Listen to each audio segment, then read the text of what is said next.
All right, we're live at least. Welcome to episode 144. Oh, wait, no, that was the Arsenal game. Welcome to episode 151. I was tempted to just tell you boys not to bother this week, and I would just dub over. Re-release it. Yeah, I would just dub over Leeds United every time we mention the name Arsenal. But yeah, here we are, episode 151. Last game of November, December creeping in. Adam, Craig, how are we? Yeah, very good. Thank you, mate. Well, as good as I can be after that. What about you, Adam? I'm pissed off. That was just how many times we watched that game in the last, I don't know, however long it feels like. It feels like forever. It seems like we've watched that game play out in perpetuity. Unbelievable, but very believable. Aside from that, great. Yeah, I mean, you're not wrong. It was another episode of pure frustration watching a team that supposedly are the better side, continuing to not score the chances we should be. I saw a lot of people very hopeful. I know, Adam, we covered this a little bit before we came live, that people were hoping to see Evan Ferguson today, the young Irish striker. Didn't even make the bench. Striker problems continued for us. Mopé did start. He came on, and so did Veltman for Duffy and Lallana. I think all three of us said we hope to see Mopé start this week. Were we all happy with the changes that were made? Not in hindsight. Let's not talk in hindsight.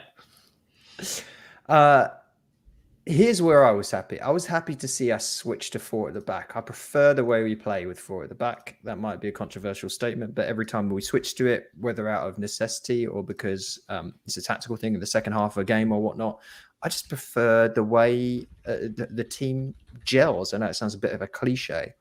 Mopé, yes, we wanted in. Veltman works nice as a right back in a back four, so fine with that too. Sanchez, obviously, yes, back in. A little bit surprised by Lallana being dropped. A little bit. I know he was not good last week, but I don't think Moda was that better. I can only assume it was pure tactical, and because he wanted to play someone higher up the pitch in a sort of central attacking midfield position, which is where Moda played, he just thought Lallana wouldn't do a task there. So it just felt very tactical for me. Yeah, I mean, perfectly happy with the changes before obviously looking at the game. We definitely needed Mopé back in. Trossard always is, probably number one on the team sheet alongside Dunk at this point too. So it was interesting the way we sort of lined up, and like you alluded to with Moda being in that sort of central attacking mid position, and Trossard maintaining that roaming ability in the middle. I was happy with the changes. I was excited to see where it went. And for once, we actually started very well. We really did. I mean, I pretty much agree with what both of you said there. And we started on fire. We seemed very lively, very on top of the game. We pressed them early. We won the ball back constantly. And, within that first 7 or 8 minutes, I think that there was 2 chances where we could have been 2-0 up already. Enoch on the door in the comments last week, he mentioned about none of the players willing to take a shit outside of the box, which was a typo on his behalf. And he was right. There was a lot of problems last week. Players weren't willing to take shots from outside the box. They were trying to walk it in.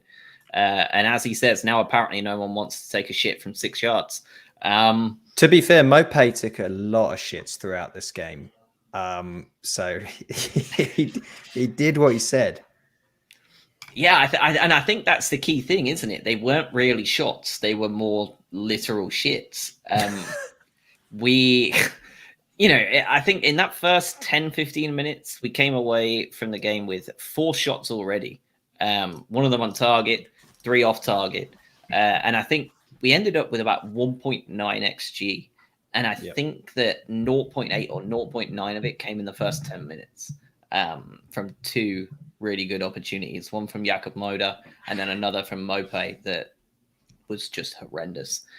I know that we're going to keep making comparisons to the Arsenal game. but it's just tough to even know where to start because it's so frustrating. Can I go on a mini diatribe a little bit, because Yes, I've got a couple of things I absolutely. want to get off my chest. Firstly, who allowed these kits to be used in combination with one another? It was impossible to actually watch it. That was really annoying. The second piece, the ref was diabolically bad throughout the game. He tried to let the game flow, which seems to be like a habit that Premier League refs are getting into this year, but we felt like we were on the wrong end of most of that for a good 45 plus minutes. There was a handball, wasn't there, in the second half, where one of the Leeds defenders just basically sort of strangled the ball a little bit, and they're like, it's accidental, don't worry about it. That annoyed me as well. And then the other piece was just I just don't really understand. I don't understand what the sort of end game is with how we're, I guess, putting chances together and what we're hoping to do with them. Because we talked last time, we've had these conversations about, we need a striker in. Do we, don't we? Yes, probably we could upgrade, but let's see what Mopé's got. You guys mentioned when we were talking throughout the game, without confidence, he's terrible. We saw that today. He's got no confidence. He's dropped from the team. Awful. He's still the best option because our second best option is, fresh off his stint at Cincinnati FC in the MLS, seemingly at the moment. Outside of that, as Enoch has mentioned, no one outside of Mopé and Trossard seemingly can score a goal for this team. I couldn't bear Moda taking another attempted shot that ended up in him shinning the ball 10 yards over the bar. I just had to get some of that off my chest because it was just such a frustrating game. I'm glad you did, because I'm struggling to find topics of conversation that aren't stuff we visit almost every freaking week at this point. Along with feeling unwell, like I feel like I'm in a fever dream of just like Groundhog Day. So let's talk about those kits. Whose idea was it to have them play in that kit? Surely we would have been better placed having us even trot out a third kit and have them play in a kit that's different. You know what I mean? Something should, or even have them, because I don't know if you two remember that game, but we played a game against Leicester a couple of years ago, and we actually ended up having to play in their kit, their away kit, because all of our kits were too similar to theirs. And that was that one year where we had 3 blue kits. So it was like a dark blue, brand, a white, and then the third kit was that bright blue, like light blue. And yeah, that was amazing to watch, just wearing their yellow away kit. It was so odd. I was at that game, and it was just when they first came out, none of us understood what the hell was going on. Why didn't they do something like that today? Like, it was the weather combined with the kits themselves, because the weather did add that like hazy look to the field a bit, but they were horrific. Like, even the people in the stands that weren't getting that same camera issue with the hazy vision, everybody was saying it was appalling. It's the only way of justifying some of Adam Webster's passes today is that he couldn't tell who the Brighton players were. I don't know. I mean, it's just commercials, isn't it? You must wear your away kit or whatever, but it was a really dumb decision, I think, just across everyone. The guys on the TV couldn't really make out. The guys in the stadium really couldn't make it out. It makes no sense. Let's talk about the refereeing performances as well, because I saw a couple of poorer performances just today. The Norwich Wolves game, it was his first Premier League game, the referee, and he was essentially the players refed it for him. It was an incredibly undisciplined game, and he kind of just let it go. What is good? I don't understand whether they're being told to let the game go in the hopes that VAR can take a look at things, and they're now seemingly applying that across the entire field when it's really only in the 18-yard box that takes place, and they can't get that mindset out. They just let it go. And I said it to you two in that chat, I can't believe that Firpo was still on the field at halftime, because he didn't do anything he didn't do anything outrageous. He wasn't just launching himself at the ball. But when you look back, not last year, I think, but the year before, when Aaron Moy was sent off against Villa for those 2 yellow cards, Firpo if that's one of the, if that's the barometer, Firpo committed like 4 yellow card offenses in that first half, or at least enough to get 2. Last week, we had the opposite problem, and the ref was blowing up for everything. What is going on here? Like, we've been told time and time again that VAR would make this better, but I feel like week upon week, even if it goes in our favor, the refs are just less and less consistent every single week. Well, there was that one part where Trossard was just being held and hacked, and his boot came off, and he had to stop the game himself to actually have the ref stop play, and just sort of stared at the linesman. It's just so many stupid decisions. There was around 16 minutes or so, there was a free kick. Well, should have been a free kick for a foul on Lamptey outside the box. I just wrote down shit ref. That was my note. Yeah. That's across the entirety of the Premier League as well, isn't it? VAR can only be as good as the people that are reviewing it, and they're all shit. So when you have the general consistency or the ability of the refs across this entire Premier League, some of them, like the Norwich Wolves games, are just letting everything go. Have at it, hack yourselves down if you want. Or you have these weird decisions where they want to keep the game going and they want it to be competitive, where Firpo doesn't get sent off. They don't want to ruin the game for those that are watching, as opposed to making the right decision. I don't know what they're up to. We saw another bad refereeing display today. It's not just Brighton getting the bad end of the stick when it comes to the refs. The general ability of the refs in this Premier League is not up to par with the standard that we play at.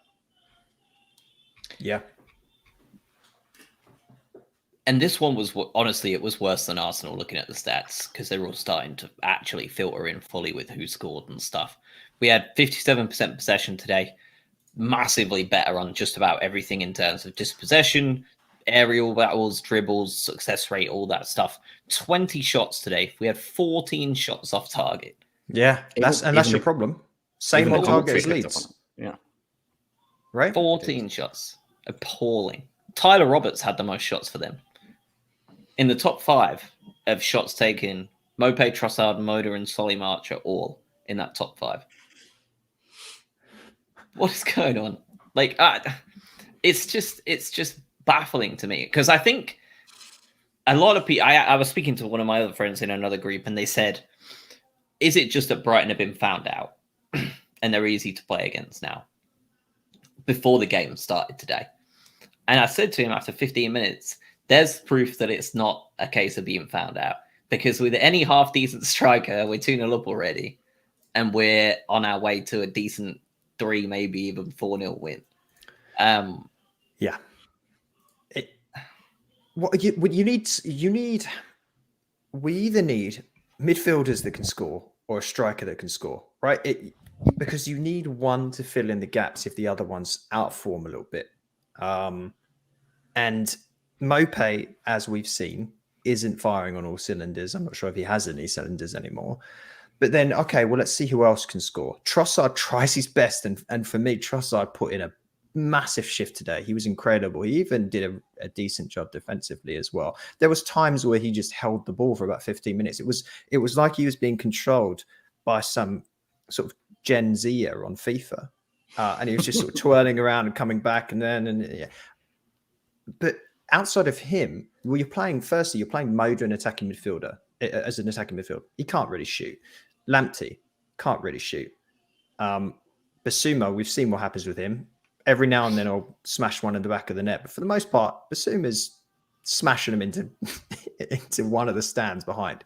Into orbit. Yeah, exactly. And Gross is a bit hit or miss, really, isn't he? So I guess what I'm trying to say is, who else is going to score? Because it comes down to whether, is Mopé playing okay? No. And can Trossard score? Because the rest aren't going to get you any goals. So I just don't think we've got the players to do it. But I don't think it's just one problem. It's a combination. We're bad in both areas. Because I feel like we're repeating ourselves every week with some of these things. Let's talk one thing that is actually something I can hit on here. formation we played today and the tactics we played today, that's the one I want to see going forward. I said it last week that I much prefer having more 2 strikers than 2 midfielders.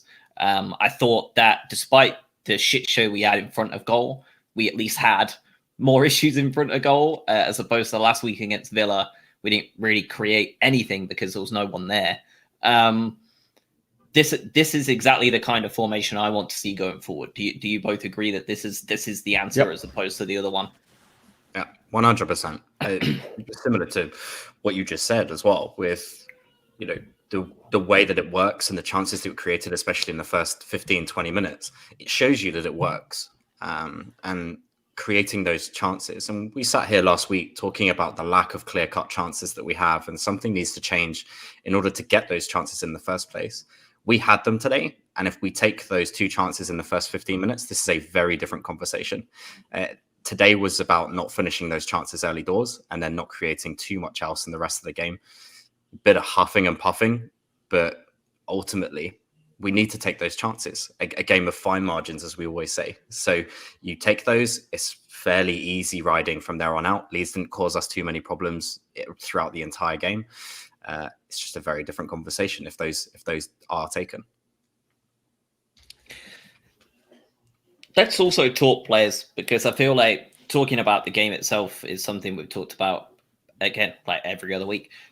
Talking to the players, whatever this formation is, this week at least, I also felt it led to a lot more balanced wing-back play. I thought Cucurella and Lamptey were both as influential as each other. I thought Cucurella was superb today in a lot of the things he did defensively and on the front foot. I don't understand how, though. I'm not quite sure why Mope playing allows us to be more balanced, or whether it was a tactical thing at all. But whatever it was, it definitely allowed us to be able to use both flanks a lot more comfortably. And it also helped that for a team that is supposed to work incredibly hard, Leeds seemed incredibly lazy at taking care of those wing backs. Leeds were abject. They were horrendous. And we said before we got on here that, for me, I've not seen an opposing performance as lackadaisical as that since we played Watford. Like, completely just didn't look like they could be bothered to be there, which is, a weird thing to say about the anointed Bielsa squad. They were second to every single ball. They didn't seem to ever want to actually press, and they only really ever got into the game when we sort of fell off a little bit around the 80th minute, when our players were just exhausted. Playing Lamptey in that sort of right wing position, because he wasn't mirrored in a sense by Cucurella in this game. It was Lamptey on the far top right, and Trossard was on the top left for most of the first half, and then a decent chunk of the second half. I felt that was such a nice place to see Lamptey, because it's fundamentally just one fewer player he has to go by. He doesn't have to then trot 20, 30, 40 yards further up from a right wing position and then track back quite so hard, because he knows he's got Veltman behind him to make up some of that. I want to see more of that. And on the same side, it opened up Trossard a little bit more. He was outstanding for the first 30 minutes and for a lot of the game, for that matter. Behind him, Cucurella, we haven't said enough. We've said a lot about Cucurella's drive to get forward and put in crosses. He does a really good job getting back and getting first to balls, whether it's with his head a lot of the time or just getting to the ball first in it. If it's loose, he does a really good shift defensively. Really does. Yeah, he dominated defensively today. More tackles than anyone else, more clearances than anybody else. And just watching it, you would probably have guessed that, right? Like, he looked like he was everywhere today. Oh, he's got such a motor. And I think where it works with having Trossard in front of him, right, is because he's such a great outlet for Sanchez and the rest of the defense, and he'll just bound up and down, which means Trossard can sort of do what he does best, which is sort of be in a bit of a free roll. He can come inside from that left-hand side and move into a more central area, just be a little bit more lazy and just do his thing up front. And Cucurella's got enough strength, energy, and pace to do the defensive work. Really good. To the point where Rafinha had to switch sides halfway through the second half because Cucurella had his number all day long. Really impressive. Again, we sing Cucurella's praises every week on here, but especially today. And I think rightly pointed out his defensive efforts as well as his attacking efforts. Yeah. What is this, like his 8th or 9th game for the Albion? It's mad. And let's not forget as well, he wasn't even properly starting for the Spain under-23s in the Olympics, or under-21s, whatever you have to play there. He's been like a duck to water for us. Incredible stuff. But I do want to also, I want to finish off my soliloquy with the positive aspects, which I hope we can all agree on. We've got 4 truly outstanding players at this club. 4 bona fide could play for European playing football teams in Cucurella, Lamptey, Trossard, and Basuma. Like, for me, we have over a third of the team who is a top half level set of players. And then I think the other piece is, if you look at the performance from today, yes, I know we've talked ad nauseum about not being able to score. Every side in the Premier League would take that performance against anyone in this league. In terms of the domination of the game, the chances created, what you did with the ball, everything, apart from that final bit of end product. There's a lot to be excited about here. And we're invariably in a couple of weeks going to get onto the infamous transfer chat. But we're close. We are close, as negative as we might sound in the last couple of episodes. I would go one further than that. They are the standout players by far. They are superb. I would go as far as to say that Sanchez, Lamptey, Veltman, Dunk, Webster, Cucurella, and Bissouma. So 7? That back 7, and Trossard, 8. If you supplement those 8 with 3 players from the top 6, that is a top 6 side. I genuinely think that they could get a top 6 berth. If you had, I mean, obviously it's easier said than done, but you stick a Son in that team, and you put a Gundogan in that team, and you put in, someone else from the top 6 in that team. It doesn't need to be like star players, Harry Kane, Ronaldo's, Bruno's. Get their like next tier down, and you replace those 3 other players with that level. And obviously Brighton are never going to be able to do that. But just to express how good I think that back area is and how solid it is. Because we have one of the best defenses in the league. We had it since Sanchez came in last Christmas, and it's continued this year. Like, I just saw an infographic yesterday about the way teams defend and how well they defend across all 5 leagues. And we are in the same quadrant as your Bayern Munich's and your Real Madrid's and your PSG's in Ligue 1, which is a joke. Like, we're in that quadrant with those teams, with your Chelsea's and your Manchester City's, and there's this little seagull in there, totally out of place. But when you think about that, and then they actually did another one with the finishing, and we were down in like the joke group, and you think, genuinely, you replace those 3 players with good, very good Champions League players, and you're probably looking at a Europa League spot almost every year. But so what's the non-dream world scenario of that? Because I agree with you. So what's achievable by the club without gutting the squad and selling Basuma next window and doing all that stuff? Like, can we get one of those players in, or is that even too far? I don't know if we can.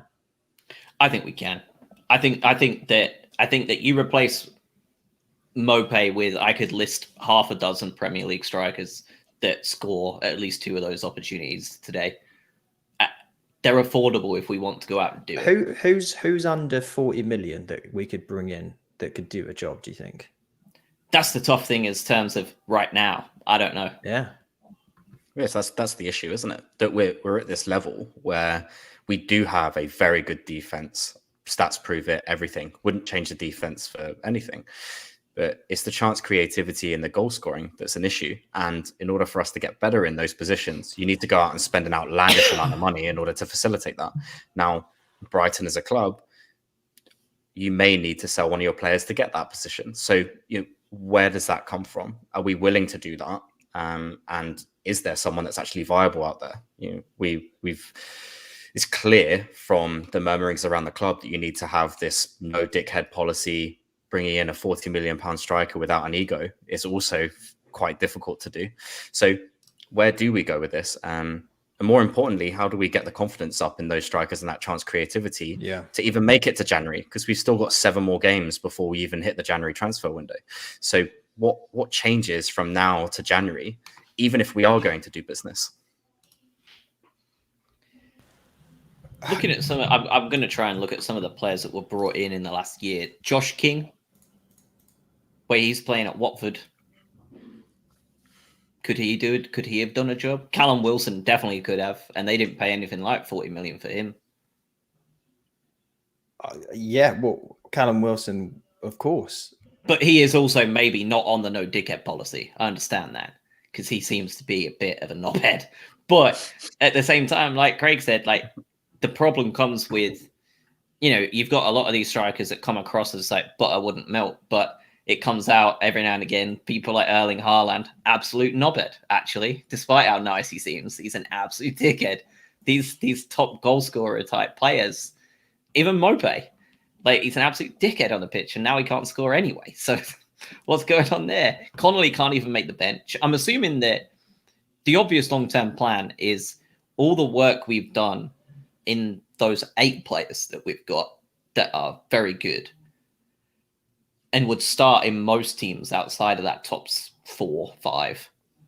Most of them would at least run their position rival a good shot, right? So like wherever you're playing, you're going to get a chance. Like Donkey would start in most central defenses in the Premier League, barring a couple of the really good ones. And even then you could argue he might get in, as opposed to people like Joel Matip. But you're looking at it and you're thinking, okay, well, obviously the plan is that we bring these players in, we bring them up, we develop them. Your Rob Sanchez is at 50 and you bring them in. Your Ben Whites, I know he's moved on, but you bring them in, you train them up. Your Lewis Dunks, your Solly Marches, your Tarek Lampteys, you sign him for like £4 million. I'm assuming that's the plan here. Aaron Connolly maybe was supposed to be the answer. Abundantly isn't. Neil Mopé, we bought him at what, 21, 22? Doesn't look like he's going to be the answer. I would say at this point, you do then have to go out and spend money on one spot. If you're so close to doing it, if you're so close to turning that corner, I think at that point, maybe you do have to just go, okay, like here's that leg. I can't remember the phrase I'm looking for, but the exception to prove the rule. Like we need to go actually get someone in this spot, spending more than we're comfortable to spend in order to make this thing work as a whole. Tony Bloom's not a stupid man.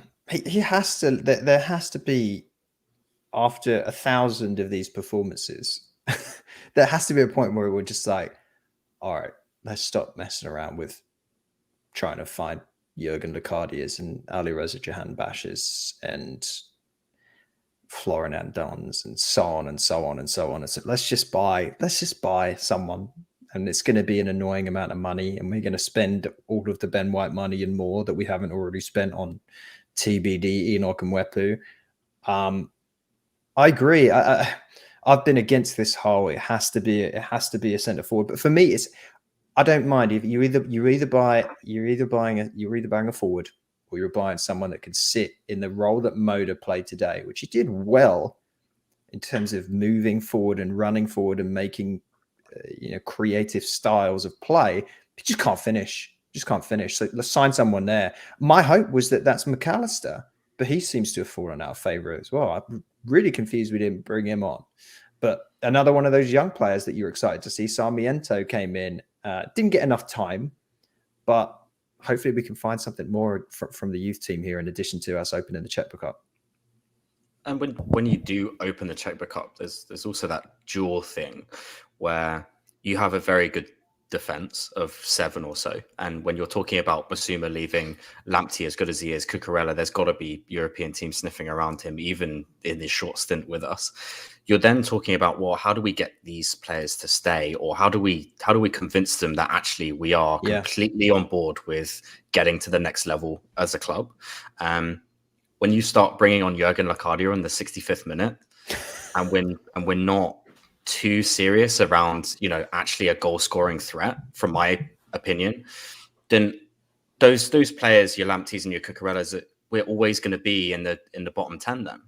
So there's no way, and I can't see where we're progressing. So as much as a statement signing it would be, it's just as much as a statement to the rest of the team in that we're serious about moving up to the next level here. So maybe there's a dual purpose there. Firstly, just to show the fans that we're serious and that we want to move to that next level, but also internally in the club that we are ready and we understand that this is an issue and we are going to make a statement by bringing in someone.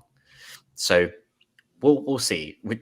Transfer talk is going to happen for months and months and months, but I think the reality is that the next 7 games where we clearly don't have a threat if Mopé doesn't work and Welbeck is soon to be back, hopefully, then how do we put those chances away? Because, I will say that Moda was good today, apart from the finishing. Everything else he done very well. The link-up play with Lamptey was also good.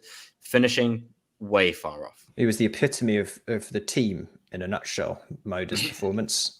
Really well, apart from the thing that you actually need to do to win football games. It sounds dumb when I say that, but yeah. No, it's right. As a results business, you need to put those away. The 99% you've done really well, but we still drew today.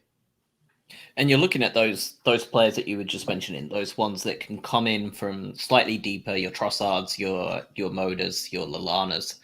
And there's just 3 I can see here that teams have signed this summer that we could have signed them and had that effect.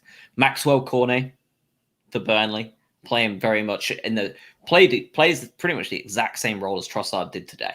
He's taken the league taken everyone by surprise in terms of how good he's been. Yeah. But we could have afforded him and we could have signed him if we wanted to. Emmanuel Dennis at Watford.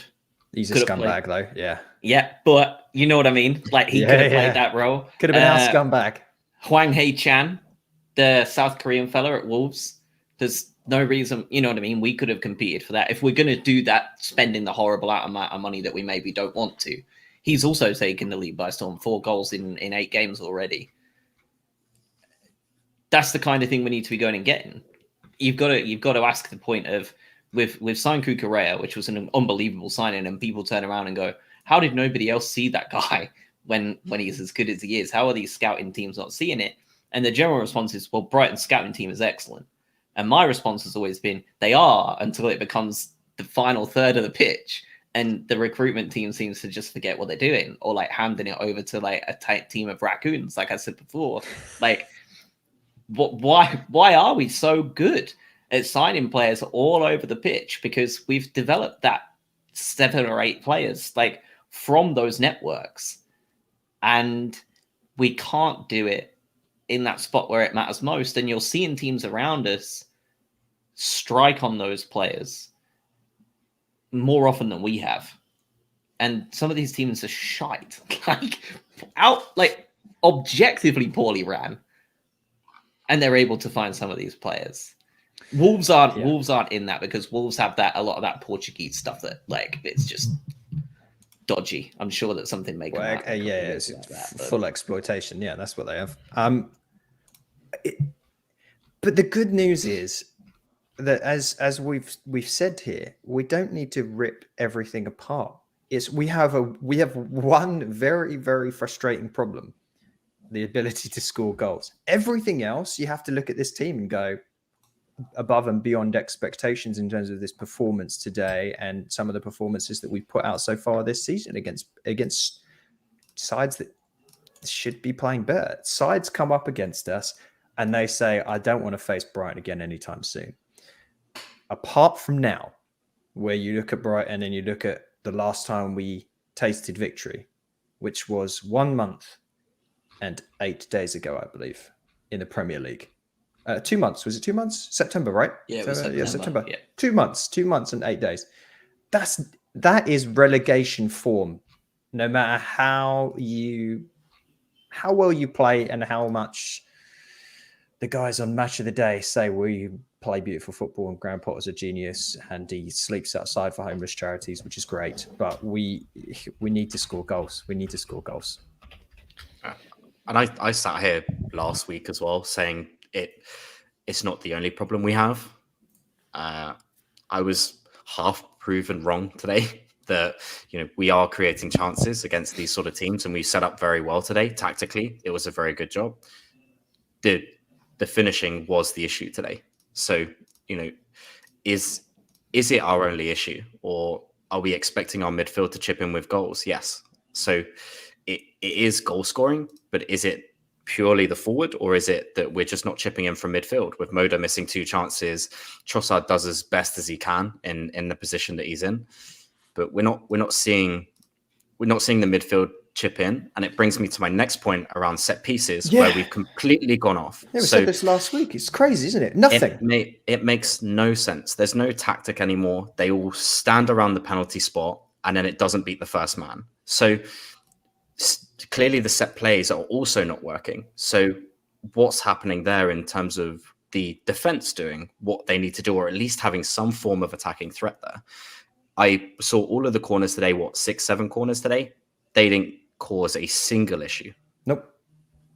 Which is, compared to what we've experienced in recent history and recent memory, that's always been, you always thought to yourself, oh, thank God we've got a corner chance here. Don't feel like that anymore. Hey, here's another interesting one. Did you see USG's game yesterday? They lost 3-1. Didn't they? Yeah. Mitoma scored, but they had 14 shots to the opposition's 6, 2 on target. Sound familiar? Yeah, maybe Dennis Indav won't save us after all. Yeah, maybe we don't need to be. That's probably perked us up, though, right? That's probably made us more interested. Maybe you'd fit in great here, Dennis. Come on. But Greg, I couldn't agree more. That, to me, if you're dropping one of Lallana or Gross, you're dropping Lallana because you expect Gross to provide something on set pieces that could win you a game. And 2 of his 6 corners were not accurate at all. And several of the free kicks, Cucurella was on them. So at that point, you know what I mean? Like, I at the same time, though, I'm also incredibly annoyed at Adam Lallana and his inability to score a goal as well. So, he didn't provide anything from those set pieces. There was nothing there.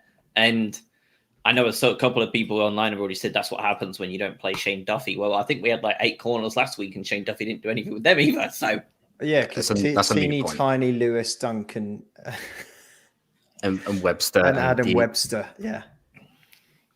Let's talk about what happened at the end there, because it's all over Twitter at the minute. Boos around the Amex as the full-time whistle went. Not sure if you two heard them. I did, as it went off.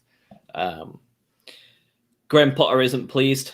He said I think he went on record saying that they can say they're entitled to their opinion, but I disagree completely. Maybe I need a history lesson in the club, which is entirely fair, I think, in my opinion. If you're going to be booing at anything, you need to be booing at the fact that we've been trying and not succeeding in the transfer market in terms of the targets we've been looking at for 2.5 years. Booing now makes it look like I don't think those players deserve to be booed today. What are they booing? That's what I would love to know. The people who were booing, what part of that performance are you booing? I don't understand, because like you said before, it was positives wise, it was actually, we played really well, barring the obviously most important thing. But for the most part, we were very good. What is boo worthy? Well, in some ways, the fans' performance for the last few weeks, quite frankly, it's the loudest they've been with the booing. As ironic as it is us saying that from across the Atlantic, but boo you, Graham Potter, for tactically outclassing Marcelo Bielsa and having your team completely run a football game.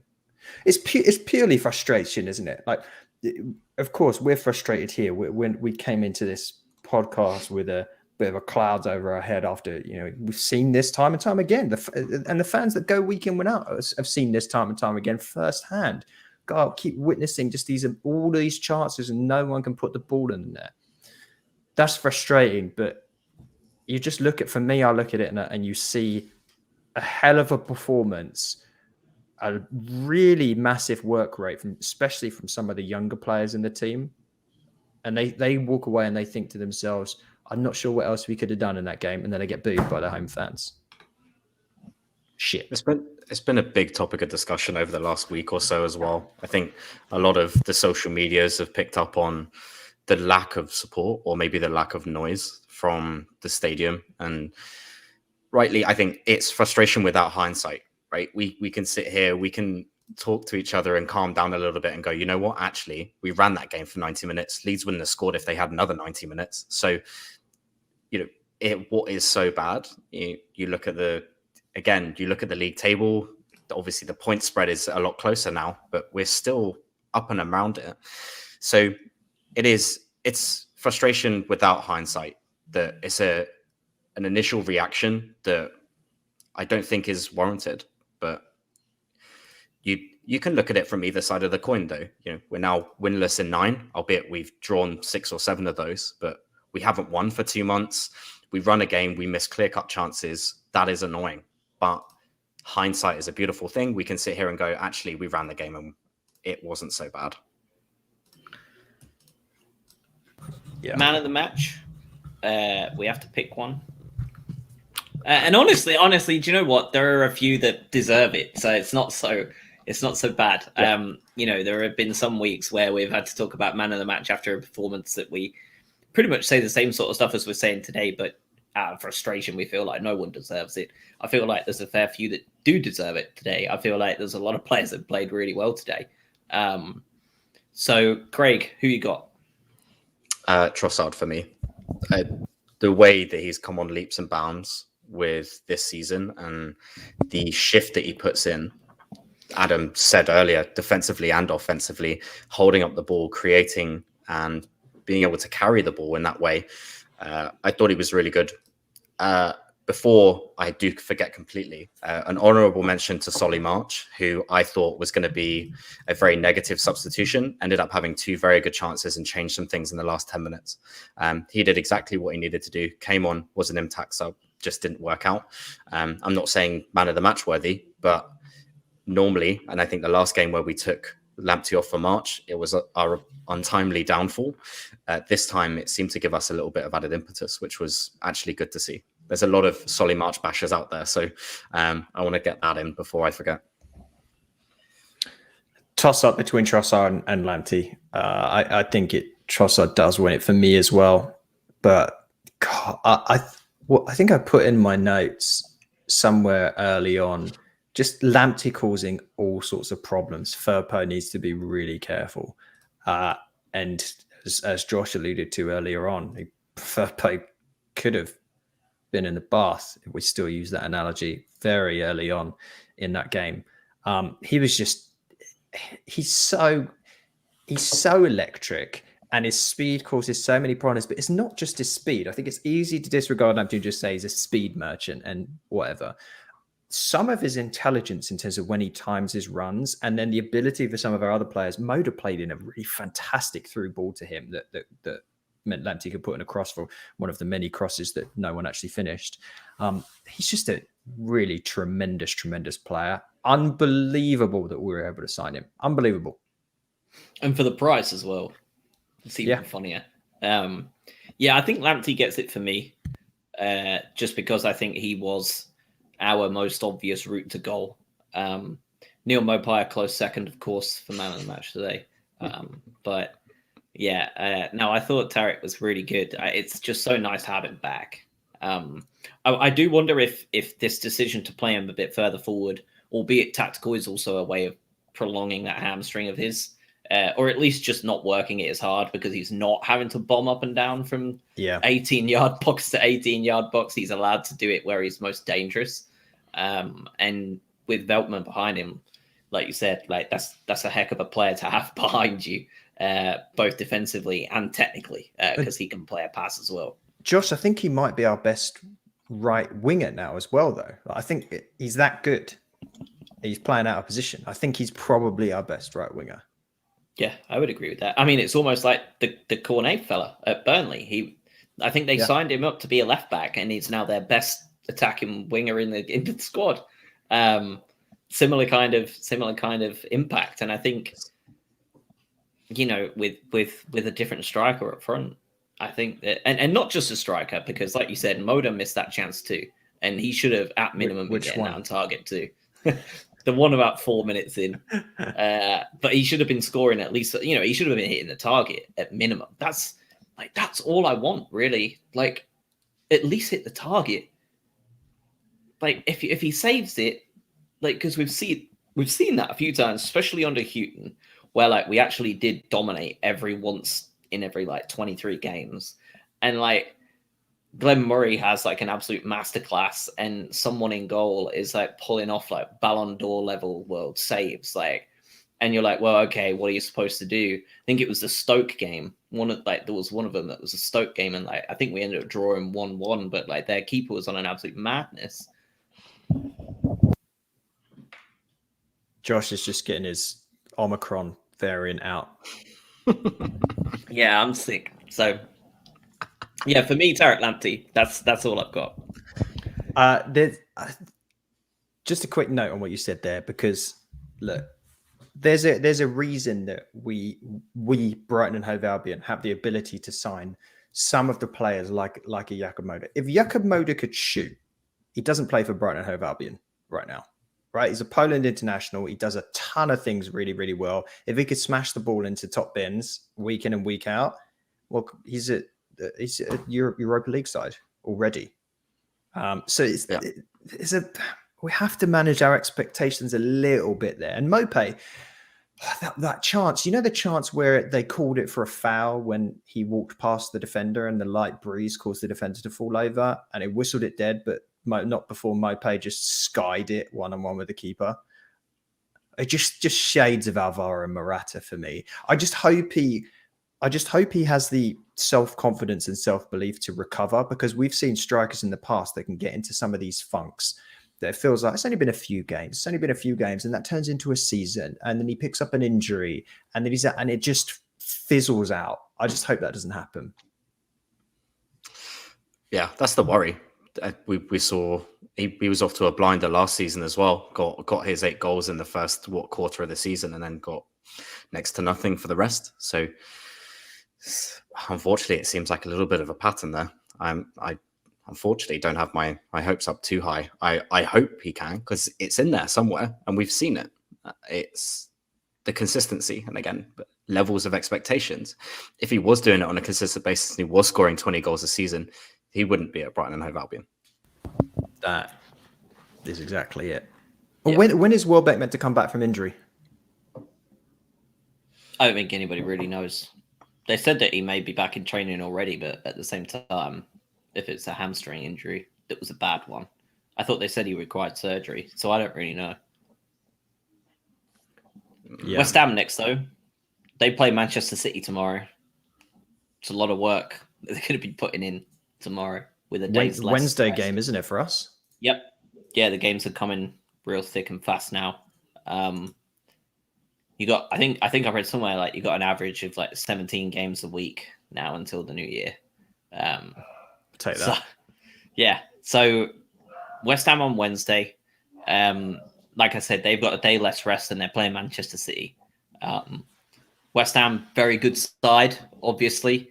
They're in that top 4 for a reason, and they honestly deserve to be there. They did lose last time out, though, away at Wolves, and Manchester City is not going to be an easy place to go, obviously. What are we hoping to see away at West Ham? Are you thinking stick with the same tactics? Are you thinking just try and hold out for a draw? What are you? I haven't seen a lot of West Ham this year, so I don't know what style they're going to play. Whether they're going to play a style that does play into our tactics and our strengths in the way that Leeds do, and Newcastle absolutely don't. I don't know how West Ham generally play. I'll probably try and catch a little bit of it tomorrow. But if you two have seen anything more of West Ham, what do you expect to see from the Albion on Wednesday? Well, of the obvious, a goal would be nice. I'm not. It's weird, and I feel like whenever you make predictions, invariably, whatever you predicted, the opposite will occur. I'm not massively scared about Mikel Antonio. Whenever we face what feels to be a really, really strong striker who's been smashing them in. I feel like our defense does well enough to mitigate that risk. That, though, might encourage Potter to switch back to the 3 at the back, because that will just kill that situation off completely. For me, though, I'm slightly more worried about the abilities of the group that sit behind him. So your Rices, your Ben Ramas, Jared Bowen's been a really impressive player whenever I've watched him as well. So we'll have to see. West Ham have always been such a weird side. They were I grew up in northeast London, so they were unfortunately sort of one of the closest sides to me. And they're just, even when they've ever, throughout their history, been on a period of games where they've looked impressive, they'll just lose against someone you just don't expect. So that's what I'm hoping. I'm hoping for West Ham to be West Ham and just absolutely lay an egg against us. And you've just summarised their last couple of games in form really well as well. Their 2 losses in their last 6 are to Brentford and to Wolves. But in that same time period, they're beating Liverpool. That's what they do. So, and Spurs, although Spurs maybe shouldn't deserve to be in the same conversation. They strike me as a very busy midfield team that will look to flood that central area, which I think we may need to be careful about. Fornals is also a good call out. He's been remarkable this season, especially alongside those other attacking midfielders. I think we just need to close that down. As Adam said, I wouldn't be surprised if we went back to a 3 at the back, just to, I guess, stop that from happening. But I am worried that they will overrun us in midfield, and we've seen that in a couple of games this season where we don't really have an answer for it. Final question. Aaron Connolly is clearly not the answer. Jurgen Lagardia is definitely not the answer. Welbeck is hurt. Mopé after today must be on a real bad time with his confidence. Do you go ahead and stick with him on Wednesday, or do you genuinely consider looking to the under-23s just to see if something can be thrown at the wall and see if it sticks? Not for me. I thought all that speculation about us bringing in that lad for this game was, if you're hoping for that, you've got to ask yourself some questions. If you drop Mopé for this game and it's not just purely tactical, as Potter, you're basically taking him out back and shooting him, aren't you? Really, like that, and that's that. I dropped you before. You come back for one game. You did crap. You're not going to play again. You can't do that, especially in this run of games. I really don't think you can drop him. I'd like to see him start. I'd like to see him get a chance and see if he can finish it, because that could turn around the season for both him and us. Yeah, we tend to be quite good at away to West Ham too. We've had some good fortunes there in our previous games too. So I completely agree. He has to start, and we have to give him another chance, especially after today. Like you said, if you drop him just after one game of bringing him back in, then that's going to do absolutely nothing for him. Similarly, if you're going to look to the under-23s, the last thing you want to do is just throw them to the wolves at West Ham away and hope to expect to see something. There shouldn't be any expectations when those guys do make their debuts. There shouldn't be any burdens or any additional pressure on them making their debuts and bits and pieces. You're talking about Ferguson, who's 17 years old as well, going away just to West 17 Ham as well, right? A month ago, 2 months ago, when we last won, or yeah.